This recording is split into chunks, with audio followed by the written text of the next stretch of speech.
भारत के इतिहास में पहली बार जमीन के नीचे एक ऐसा खजाना मिला कि पूरा देश खुशी से झूम उठा और पूरी दुनिया में हड़कंप मच गया। मैं बात कर रहा हूं व्हाइट गोल्ड की, जिसका 1 किलो 1 लाख रुपए से महंगा है। और महंगा तो छोड़िए, वो दुनिया में महज 5 देशों के पास है और इतना स्कार्स है, फ्यूचर के लिए इतनी जरूरत है कि हर देश का भविष्य उस पर आश्रित है। 9 फरवरी को जीएसआई ने अनाउंस किया कि कश्मीर के रियासी इलाके में लिथियम यानी कि व्हाइट गोल्ड का बहुत बड़ा भंडार मिला है, जो कि अभी G3 स्टेज पर है और इनफर्ड है। और ये सुनते साथ मानो मार्केट में भूचाल आ गया। 1999 में के शर्मा और SC उप्पल नाम के 2 साइंटिस्ट ने 67 पेजेस की रिपोर्ट सबमिट की जीएसआई को और यह कहा कि रियासी इलाके में लिथियम का बहुत बड़ा भंडार होने की संभावना है और यह भंडार पूरे बेल्ट में लगातार नजर आ रहा है। लेकिन 99 से 24 साल तक ना दिल्ली ऑफिस के कान में जू रेंगी, ना कलकत्ता ऑफिस के कान में जू रेंगी। कोई नहीं जानता 24 साल इस डिस्कवरी को बाहर आने में क्यों लगे। लिथियम को इतना बहुमूल्य इसलिए माना जाता है क्योंकि यदि लिथियम ना हो तो आधुनिक सेल ना बने। दुनिया की सारी ईवी की इंडस्ट्री लिथियम पर आधारित है। यहां तक कि कैमरा, लैपटॉप, फोन्स, सैटेलाइट और बड़ी बड़ी इंडस्ट्रियल मशीन्स लिथियम पर निर्भर है। लिथियम की चर्चा आजकल इसलिए ज्यादा होती है क्योंकि चारों ओर ईवी की बातें चल रही है। लेकिन लिथियम कोई नई डिस्कवरी नहीं। 1817 में स्वीडन में एक केमिस्ट अपनी लैब में काम कर रहे थे। अचानक उनको समझ आया यार ये सिल्वरी रिएक्टिव मटेरियल क्या है, और उन्होंने ग्रीक शब्द लिथोस के आधार पर, लिथोस मतलब पत्थर, उसके आधार पर इसका नाम दे दिया लिथियम। 1817 में लिथियम डिस्कवर हो गया। 100 साल तक किसी को इसका महत्व भी समझ नहीं आया। 1970 में अरब और इजराइल के बीच में लड़ाई शुरू हुई, तो अब अमेरिका जो था वो इजराइल का साथ दे रहा था। ये देखकर अरब कंट्रीज ने अमेरिका को तेल की सप्लाई रोक दी। अमेरिका को समझ आया भाई ये नाटक आगे भी चलता रहेगा, तो वहां के केमिस्ट ने नई बैटरी पर फोकस करना शुरू किया। उसने एक रिचार्जेबल बैटरी बनाई जिससे इंसानों का जो तेल पर डिपेंडेंस है ना वो कम हो सके। और उसके कुछ ही साल बाद अमेरिकन इंजीनियर्स और जापानीज इंजीनियर्स ने मिलकर लिथियम आयन बैटरी का पहला प्रैक्टिकल प्रोटोटाइप तैयार कर दिया। अधिकांश लोगों को यह भ्रम है ईवी एकदम नया है, अभी अभी इसका आविष्कार हुआ है। 100 साल पहले लगभग 1900 के आसपास अमेरिका में 33% गाड़ियां ईवी थी। 100 साल पुरानी बात कर रहा हूं। और उसको किसने हराया? पेट्रोल डीजल व्हीकल्स ने हराया, क्योंकि उस समय ईवी में जो बैटरीज लगती थी वो लीड एसिड बेस्ड थी और वो बैटरीज बहुत मेंटेनेंस मांगती थी, चार्ज होने में बहुत टाइम लगता था और बहुत जल्दी डिस्चार्ज होता था। तो जैसे जैसे पेट्रोल डीजल इंजन डेवलप होते गए, पुराने वाले ईवी मार्केट से हटते चले गए और लोग भूल गए मानो ईवी क्या होता है। और अचानक अभी 21वीं सदी में जब लिथियम आयन बैटरीज का प्रचलन शुरू हुआ, एक बार फिर चारों तरफ ईवी की बात हुई। टेस्ला ने क्रांति ला दी और आज 90% ईवी लिथियम आयन बैटरीज पर चलते हैं।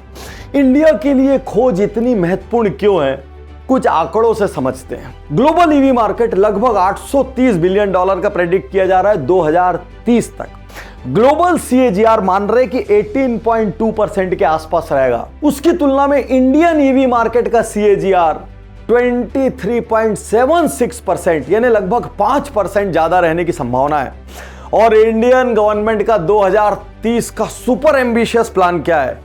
30% प्राइवेट कारें ईवी होंगी, 70% कॉमर्शियल व्हीकल ईवी होंगे और लगभग 100%, फिर से ध्यान से सुन लीजिए, 100% 2 और 3 व्हीलर ईवी होंगे। Nowadays, electric mobility is gaining good momentum in the country, and it will be an important tool to develop pollution-free transport.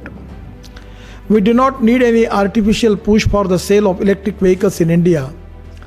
The economics is so good that due to the low per kilometer cost, consumers would naturally shift towards buying EVs. The per kilometer cost of petrol based vehicle is rupees 10 rupees per kilometer. For diesel it is rupees 7 rupees per kilometer, and for electric it is only 1 rupees per kilometer.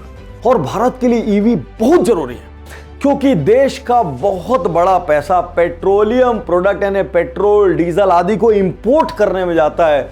यदि देश में EV का चलन बढ़ा, यदि सरकार की ambitious योजना सफल हुई, तो इतनी बड़ी रकम जो सालों साल से दुनिया को हम तेल खरीदने के लिए दे रहे हैं, वो सब अपने देश के ग्रोथ में काम आएगा। लिथियम आयन बैटरीज का ऐसा क्या एडवांटेज है कि सारी दुनिया को लिथियम चाहिए? बैटरीज के भविष्य के बिना लिथियम की कल्पना भी नहीं की जा सकती। सबसे पहला, हाई एनर्जी डेंसिटी। इसका मतलब ये बैटरीज कम जगह में ज्यादा एनर्जी स्टोर कर लेती है। सेकेंड, लाइट वेट, क्योंकि लिथियम खुद में ही बेहद लाइट वेट होता है। Higher mileage. अब देखिए, जब बैटरी का वेट लाइट होगा तो ऑटोमेटिकली कार का वजन कम होगा, और जब कार का वजन कम होगा तो अपने आप हायर माइलेज मिलेगा। And last and the most important, low self discharge rate. आप देखते जाइए, पहले 50, 70, 80 किलोमीटर तक चलने वाली ईवी आई, 150, 200 तक आई, 400 तक आई, अब 600, 700 किलोमीटर तक चलने वाली ईवी आ चुकी है। अब ऐसी बैटरीज है जिनको आप एक बार चार्ज करिए और 600-700 किलोमीटर चले जाइए, क्योंकि डिस्चार्ज रेट बहुत कम है। और इस वजह से पूरी दुनिया को ईवी के लिए लिथियम आयन बैटरीज चाहिए। और अब दुनिया को लग रहा है कि इंडिया उनको लिथियम दे सकता है, और इंडिया को लग रहा है भाई हमारी जरूरतें पूरी हो गई तो हम तो राजा बन जाएंगे, सुपर पावर हो जाएंगे। भारत की इस डिस्कवरी से दुनिया के बहुत सारे उन देशों में खुशी की लहर दौड़ गई जो चाइना से जरा परेशान है, क्योंकि आपको ये जानकर आश्चर्य होगा कि वर्ल्ड की पूरी लिथियम आयन बैटरीज का जो सप्लाई चेन है ना, वो चाइना के ग्रिप में है। लिथियम किनके पास है? चाइना के पास, ऑस्ट्रेलिया के पास, चिली के पास, बोलीविया के पास और अर्जेंटीना के पास। केवल यही देश लिथियम के भंडार पर बैठे हैं, बाकी अभी तक और किसी देश को लिथियम मिला नहीं है। इंडिया नेक्स्ट है। अब चाइना की आप देखिए बुद्धिमानी, बोलीविया में जो लिथियम निकलता है वो पूरी डील चाइना के पास है, और वो लिथियम चाइना अपने देश में ले जाकर प्रोसेस करता है। ऑस्ट्रेलिया में लिथियम की जो सबसे बड़ी माइन है उस पर एक चाइनीज कंपनी का कब्जा है, और सबसे ज्यादा जहां पर बैटरीज मैन्युफैक्चरर होती है वो देश भी चाइना है, क्योंकि CATL दुनिया के 34% ग्लोबल बैटरी प्रोडक्शन को कंट्रोल करता है। इसके बाद कोरिया का सैमसंग आता है, जापान का पैनासोनिक आता है। तो अब सारे देश को घबराहट होती है, क्योंकि यदि कभी चाइना ने लिथियम अटका दिया, यदि चाइना ने बैटरी कंपोनेंट्स को देने से इनकार कर दिया, यदि कभी इंडिया, US किसी भी देश का चाइना से वार हो गया, तो इंडियन इंडस्ट्रीज या जो भी इंडस्ट्रीज डिपेंडेंट है चाइना पे, वो अचानक से अटक जाए। मेरे दोस्त, अभी जश्न में कुछ वक्त बाकी है, क्योंकि एक्सप्लोरेशन की 4 स्टेज होती है, G4, G3, G2, G1।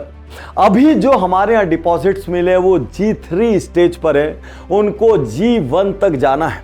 अभी कैलकुलेशन का कॉन्फिडेंस आना बाकी है, अभी वहां पर एक्सप्लोरेशन किया जा सकता है कि नहीं, वहां से माइनिंग वायबल है कि नहीं, वो बाकी है।